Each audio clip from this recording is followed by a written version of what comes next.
Right here with Vergil Ortiz Sr., father of Vergil Ortiz Jr., who will be fighting on Saturday night with Golden Boy Promotions on the Zone. Vergil, thank you again for the time.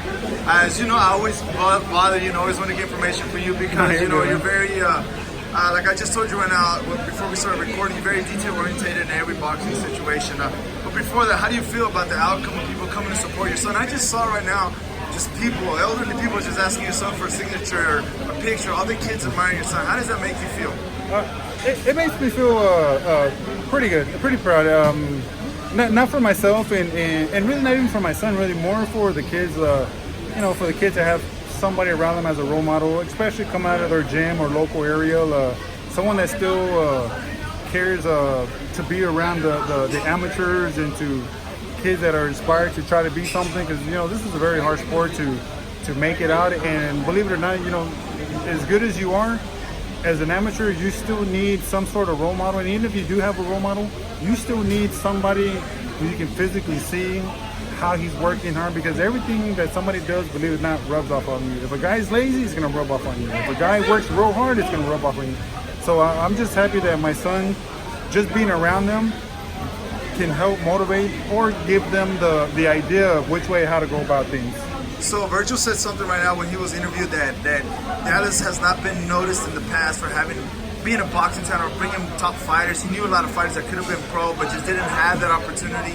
Do you believe that Dallas could be the next boxing city where you have obviously Los Angeles, you obviously have almost the entire state of California, Las Vegas, New York too?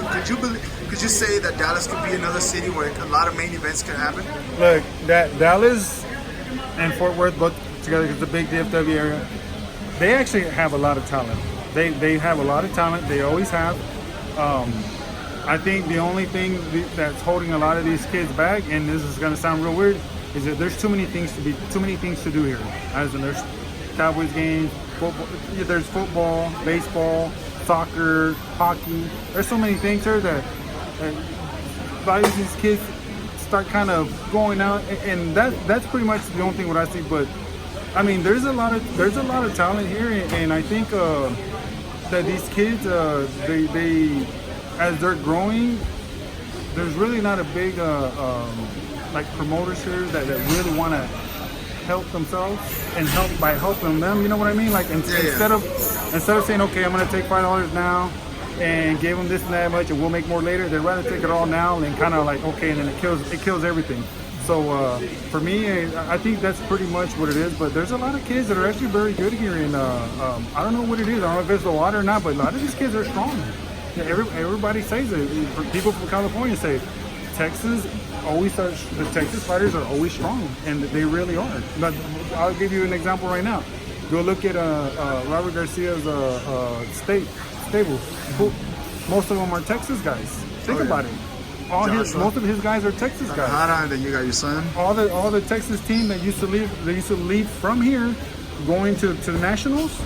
They're all Roberts. This is us. This is the same group that we have a picture of us when they're little kids.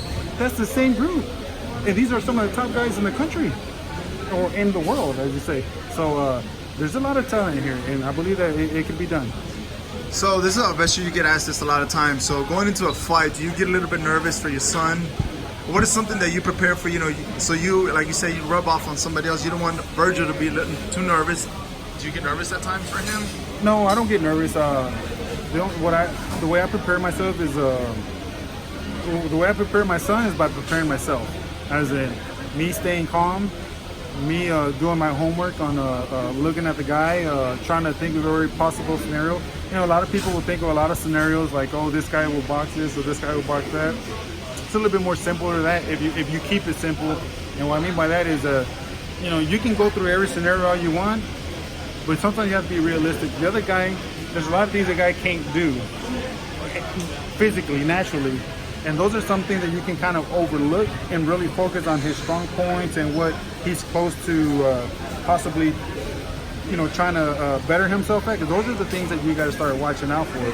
But really, that's all I do. I just try to study the guy. Sometimes I'll listen to an interview just to see what the guy's thinking, and that'll tell me a lot about himself. That don't mean he's giving away his game plan, but I can just see about how he chooses his words, the way he says things. Because if he's wants to say something and he stops and he thinks about it and he kind of changes it, that means he's already leading me what he was already, and then he's trying to deceive me by saying something else. So it's a lot of stuff like that, and they do it without realizing it. So you fascinated me when you were doing an interview a couple of months ago, or a couple of weeks ago, when there was a presentation of Vergil when he was going to fight here in Grand Prairie. You were saying you do your homework on the fighter your son's going to fight. So what are the 3 things that you look for? Because I've heard, or you've told me, you watch a fight, it's whatever it's 8, 12 rounds or 6 rounds, then you watch it again, you see something else, and you watch it another time, and you just observe little things. What are the 3 things you look at when you're watching film on the opponent your son's gonna fight? Well, there's a lot of things, but really what I do is I'll try to. It just depends how the fight went. But I'll just give you examples on different things. What I'll watch is let's say momentum. How come the momentum changed?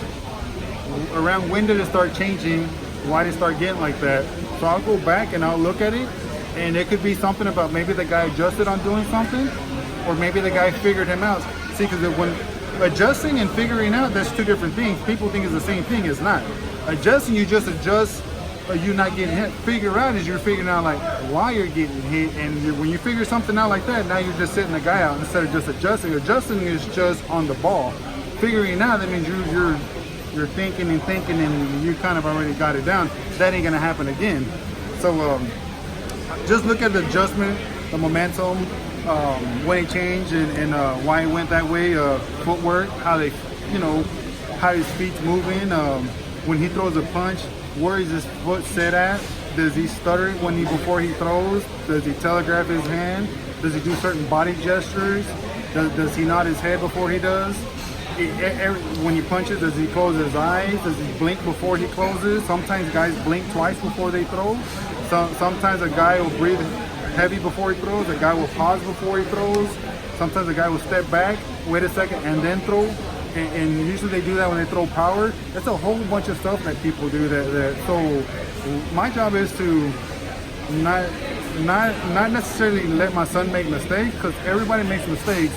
My job is to not let my son have habits, and that's what it is. You don't necessarily have to be moving your head the whole time, because as you're moving your head, you're setting a time, you're setting a rhythm. And just move it when you're supposed to, and just be yourself and be pretty much almost unpredictable. I mean, you can be predictable, but you can still make things happen without forcing something.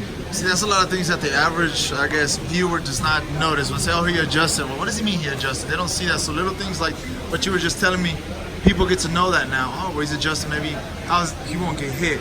So that's really good for you. The experience that you have, that you lead your son. That's why where's he at right now, and he's going to be the main event on Saturday night. Also, the last question for you that I wanted to have is, what are you expecting on Saturday night for your son to do in the ring? I expect my son to be who he is, and what I mean by to be who he is, I mean whatever Orozco does, he's going to do what he's going to do. This is a fight. And my son's going to get hit just like Orozco's going to get hit. But I expect my son, and I always expect my son, for him not to be getting hit with silly stuff. Stuff that he shouldn't be getting hit with. Again, everybody's going to get hit no matter what. But if there's certain things that he shouldn't be getting hit, then he shouldn't be getting hit with that. And I don't care if it's a tap or not. It's just one of those things, and that's because his IQ is up there, so that way then he should always be on the ball, and it ain't just me being hard on him. That's me wanting my son when he retires to be able to have a fucking brain and to be able to have a brain and be able to function right, and for his health. That's what this is about. I take care of everything that I do. I'll do it for the long haul. When I trained my son as a little boy, everybody used to think I was crazy because I was strict the way he fought. A lot of guys would go in the ring and start tippy-tapping, slapping, hitting, moving, and running, and win the fight. And I would always tell my son, don't do that, because you might win right now, but you're not trying to win right now. You're trying to win for it later. I said, they'll stay that way. I said, and those punches ain't gonna count. I said, you need to. This is for the future. Stay the course. Stay the course. So my son will stay the course, and that's pretty much where he's at, the way he's at. It's always exciting. I told you when we first talked on the phone about a year ago, that when you used to take your son, you used to take him to our old gym at JC Zaragoza. I remember I told and I know everybody will tell you this, but I told you this from the beginning. When I saw him spar, I was like, wow. I said, it's like a non-stop locomotive. Your son just keeps going. I remember who you sparred. Yeah, I know. We talked about it too. Yeah. But it's exciting just, seeing all these fighters that, you've known them also when they were kids. Now they're going to be fighting on Golden Boy. They're going to have a good, on Golden Boy Promotions. So again, thank you for your time. I appreciate your time, Vergil, and we'll see you Saturday night. All right, thank you. Thank you.